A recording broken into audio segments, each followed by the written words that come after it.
Guess which movies these storylines came from? Hundreds of street vendors being found out to be secret millionaires, a lawmaker challenging their prime minister to a Muay Thai fight, and a high school that teaches skateboarding. Can't think of any? Probably because they're from actual reality. What in the world? Over 250 secret millionaires and hawkers and scrap dealers in Kanpur, India have been uncovered by the Income Tax Department after using big data software for the investigation. The street vendors amassed their fortune by evading taxes and have kept it hidden through investments under various family members' names and being in cahoots with their banks. However, someone opening multiple accounts using one PAN card and an identification number assigned to every taxpayer in India prompted the probe. To add, this isn't the first time this has happened. In 2016, a dozen street food vendors in a different city were caught with an undeclared income of 600 million rupees or $8 million. With the amount of money the hawkers have been caught with, it might be tempting to think that it's easy money. But one could say that the hidden fortune amassed by these vendors have been deservedly so, as they often toil for 12 hours a day and constantly evade bureaucratic harassment and eviction threats despite representing 4% of the urban workforce across India and providing necessities for the masses. Though then again, the tax invasion involved makes the situation not so black and white. A lawmaker in Thailand have been busy, training for a Muay Thai fight with the Prime Minister. That probably won't happen. Yep. Mongkol kid Suksitaranon, who calls himself the People's MP, has recently challenged Prime Minister Prayut Chan-o-cha to a Muay Thai fight, adding to the mounting pressure the Prime Minister has been receiving from his countrymen. Near-daily protests against the government's COVID-19's response have been occurring in Thailand, with the brawl proposition occurring after Thailand saw its worst outbreak yet last August 20th, bringing us to Mongkol Kid's terms for the bout, which includes the authorities having to secure Pfizer and Moderna vaccines and giving financial aid to families of people who died of COVID-19 and to the patients who recovered if he wins.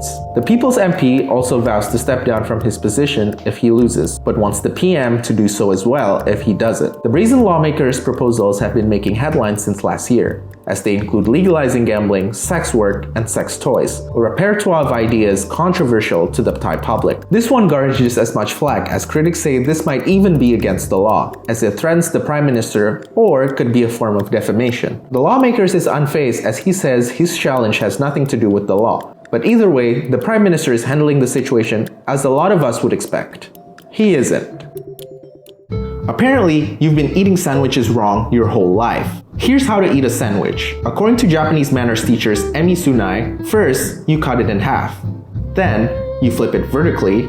Then, you take small bites. And bite marks are a no-no. Also, make sure your ingredients don't fall out. Some people coast their way through high school getting effortless A's and making lifelong friends along the way. And some people coast their way through it, well, literally. Vantan Design High School in Tokyo is Japan's only secondary school for skateboarding, where sick ollies and power slides during class time are not only encouraged, but taught.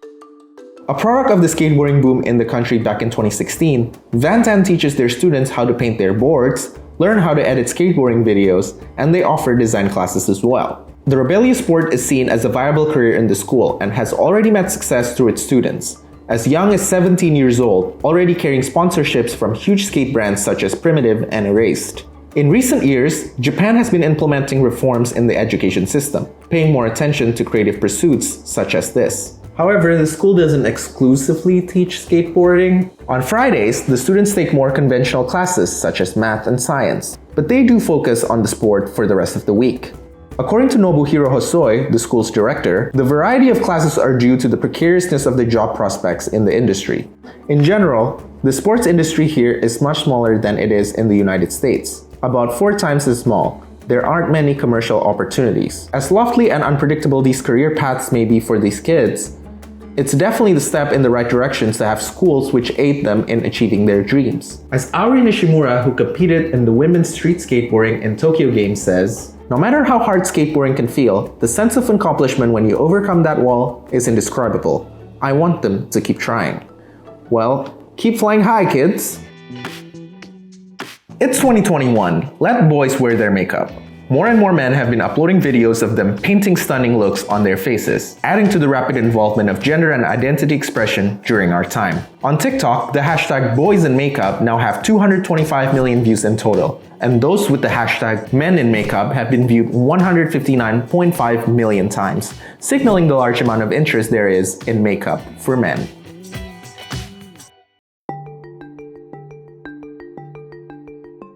A Japanese monkey just made history by being the first female boss at the Takasakiyama Zoo since it opened 53 years ago. Hanako Montgomery, who wrote the story for Vice, tells us more.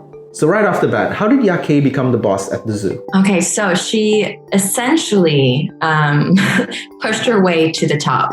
So her mother was actually the boss of the female monkeys in the zoo. And a few months before Yake became like the official boss monkey, she pushed her mom out first and then became the matriarchy.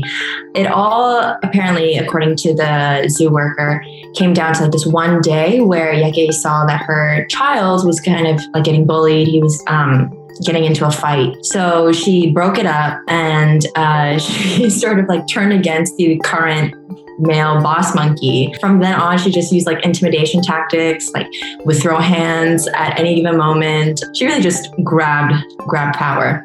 So did the news make it big in Japan? So the news actually came around the Tokyo Olympics. So I don't think it was, necessarily breaking news. I don't think the entire population was really focused on this one monkey, but it did make its way around like zoo news and obviously animal news because it's quite unheard of. And I think this is the first, or if not, the second time in one of Tokyo zoos that this happened. Why would you say this is a big deal? I think normally when we think about animals, when we think about scientific research, we think it's kind of like a hard and set specific rules because we've spent so long studying the same animals, going over the same research. But this just goes to show that science is just as flexible as, art, and it changes with time. It changes based on like animals' desires and their actions as well. What was the initial reaction from the zoo's staff when they heard that Yake became the first female boss at the zoo? Yeah, they didn't intervene, and they even took to,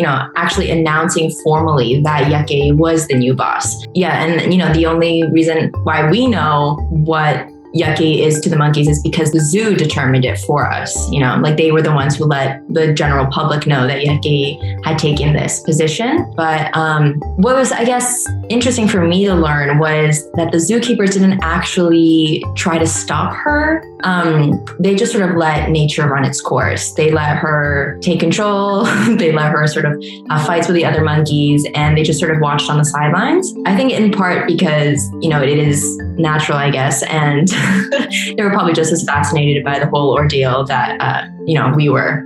So what was the most interesting thing for you, would you say, when you were covering the story? I mean, I really enjoyed interviewing the zookeeper, Fujita. He was really kind and was, answering all my questions. And, I was asking, where was Yake the night that her child was being bullied? What did she do after? I was asking all these ridiculous questions. He kind of laughed along with me, but he answered them very seriously. So I appreciated that. And also, it was just fun to write the story because I don't know, I think I sort of tried just trying to blend, or I guess blur the line between animal and human, and made it sound as though Yake had some kind of human intentions to become boss, which, she might have. I mean, she might have wanted to really push her way to the top and might have had this grand master plan. But I think putting, I guess, myself into Yake's shoes was also a lot of fun, and letting the narrative control itself that way was great.